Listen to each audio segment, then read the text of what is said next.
How does it feel to finally be the president? Nobody's ambition is worth the blood of any Nigerian. I intend to keep my oath and serve as president to all Nigerians. After 4 attempts, Muhammadu Buhari was now in the hot seat. His victory at the polls, riding on the goodwill of the people, not only transformed him from candidate to president after 12 years of relentless pursuit, but also gave Nigerians a new hope, something to believe in. I belong to everybody and I belong to nobody. You could feel the optimism in the air. It was a new dawn. Change had come at last, and Nigeria was set to get better. Well, no. This is not one of those stories. In the months preceding the elections that brought Muhammadu Buhari to power, the popular chant on the streets was, the months that followed his inauguration, however, shocked Nigerians. And Nigerians will know the difference.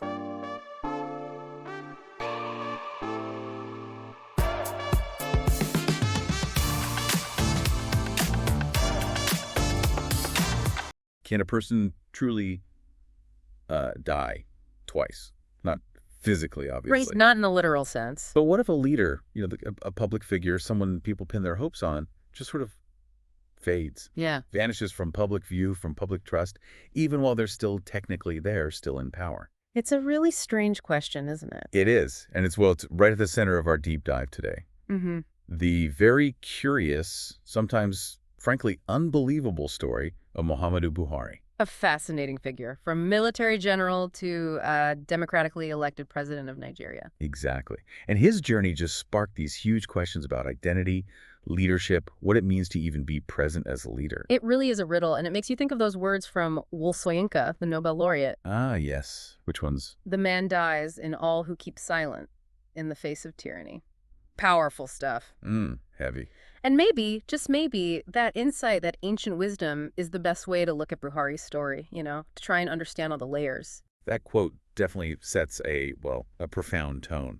It makes me wonder right away, how does that idea, death through silence, how does that even play out in a modern place like Nigeria? Well, that's what we're digging into. So our mission today is to unpack this really tangled narrative.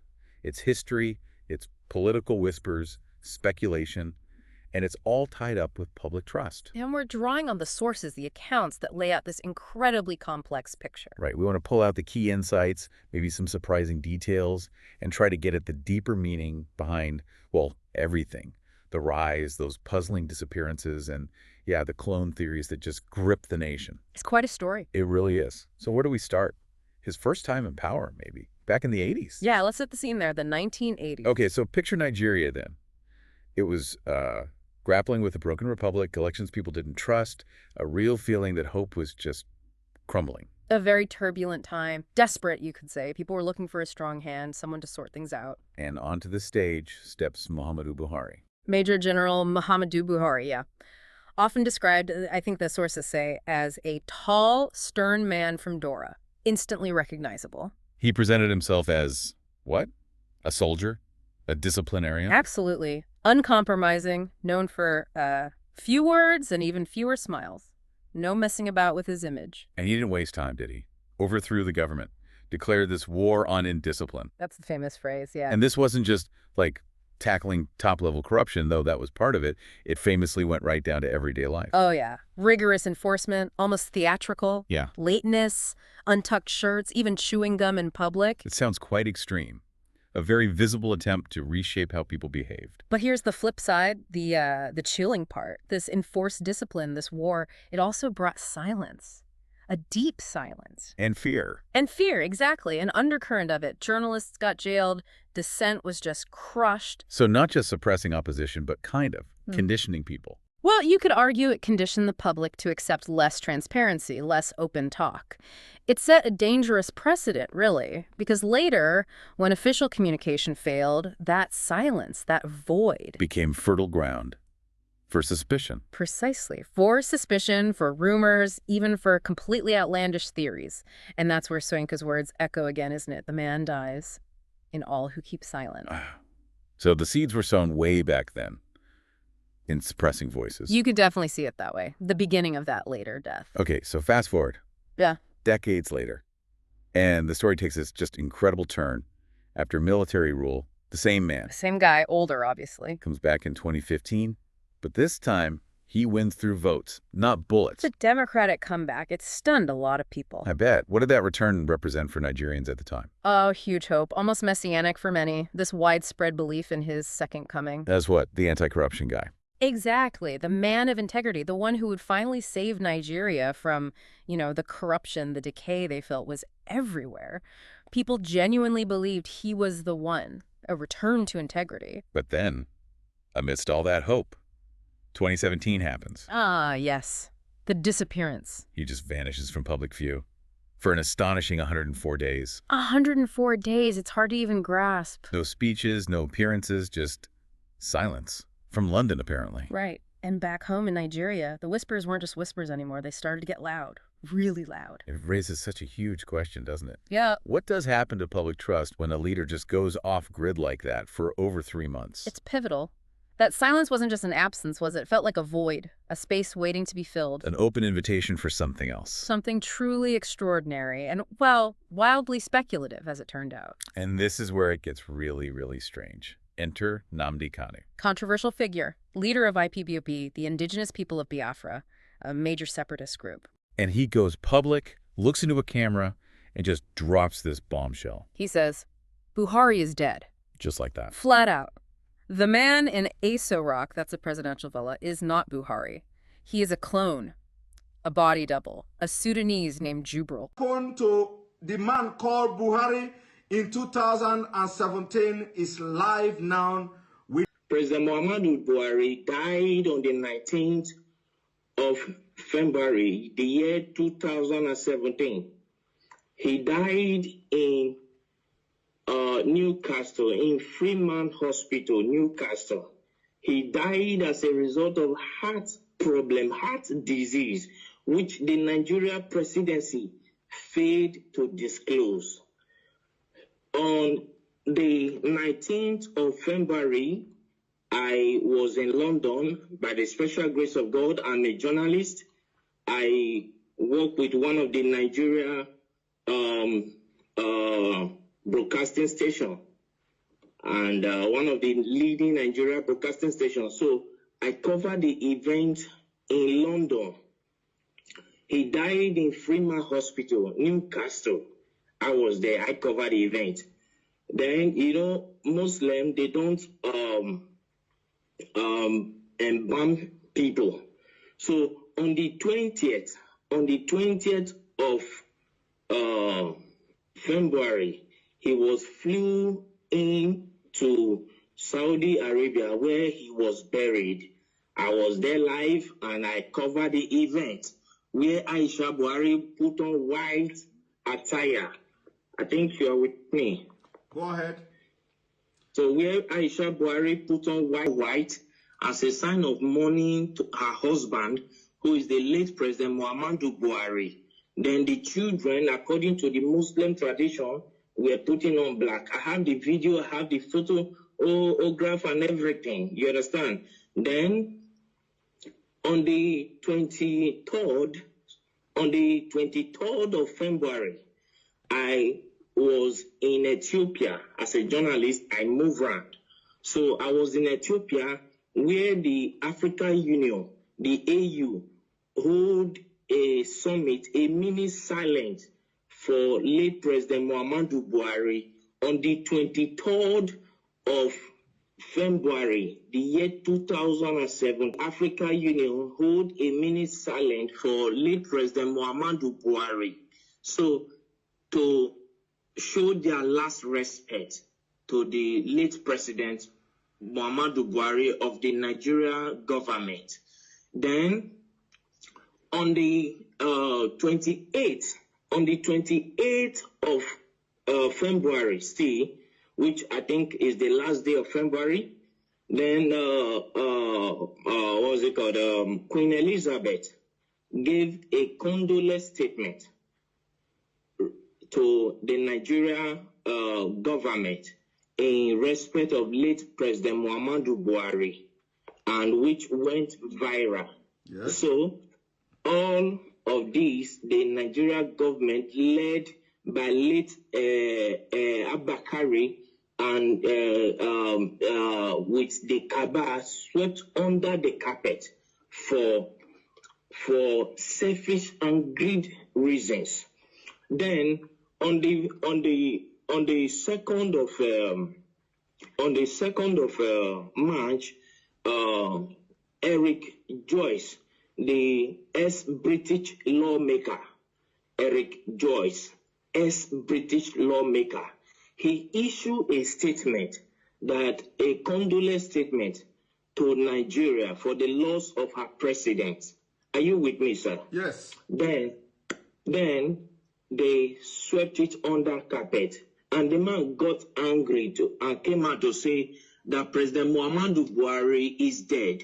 If President Muhammadu Buhari if they think he is lying, that they should come out to challenge him. You understand what I'm saying now? Yes, They should come out to challenge him in the court of law, that he will come out with every evidence to prove that Muhammadu Buhari is dead. As I talk to you, since 2017, till this minute, nobody from the Nigerian government all across the nations of the earth came up to challenge Eric Joyce, the ex-British lawmaker. That went by. Then on April 17th, one American journalist by name Mark Smith, he came up to say that the corruption going on in Nigeria is unbearable, that he can only imagine how the Nigerians are surviving in that country. Wow. I mean, The internet just exploded, you can imagine. what was the evidence? How did they even try to back that up? Oh, it was bizarre. But for some people, compelling, I guess. Scrutinizing photos, claiming his ears looked different. His ears. His ears, yeah.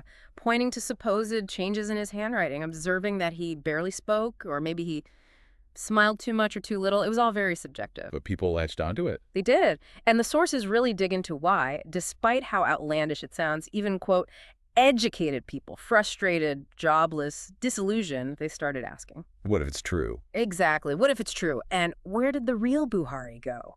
It tells you something pretty chilling, doesn't it, about public frustration? It really does. When people are that fed up and the official lines of communication are silent or just not trusted, Anything can take root, even the most unbelievable conspiracy. the absence of credible answers just created this vacuum. Yeah. And conspiracy filled it. Yeah. Okay, but let's shift perspective a bit.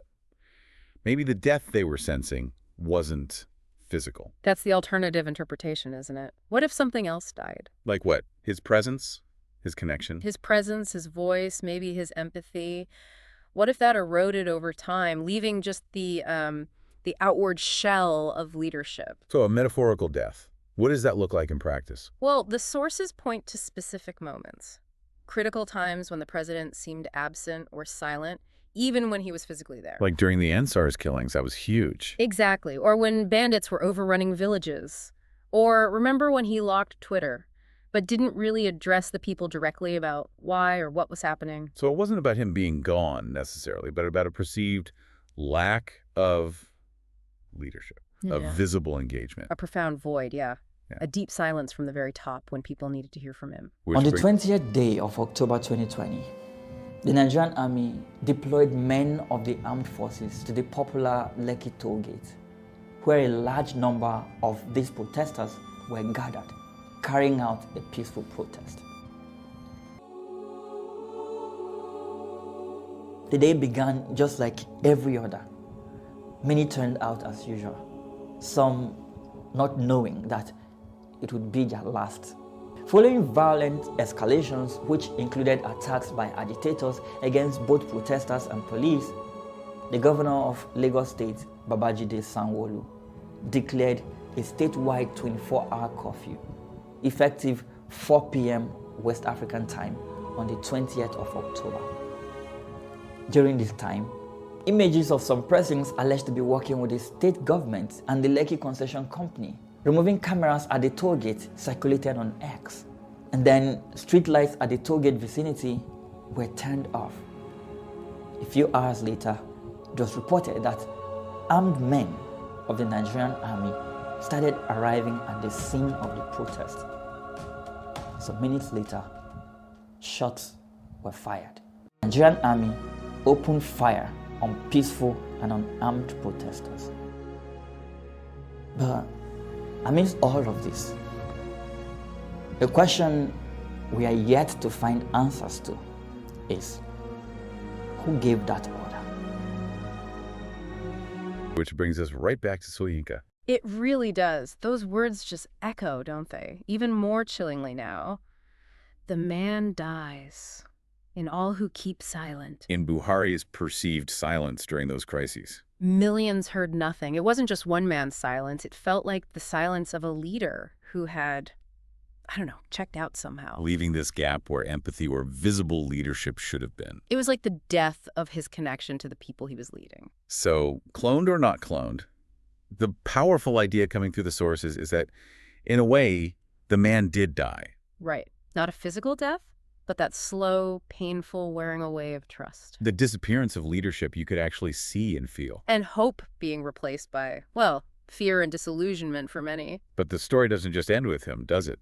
The sources seem to turn the lens back on the public, too. Yeah, that's a crucial, challenging part of this. We, the people, we played a role, too, often without realizing it. How so?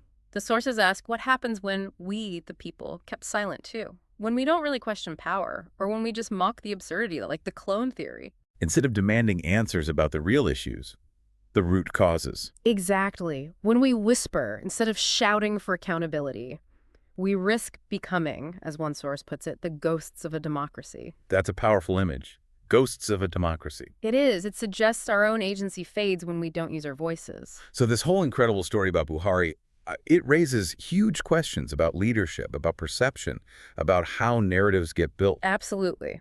But maybe the biggest takeaway, the real lesson for all of us, lies in, well, public engagement.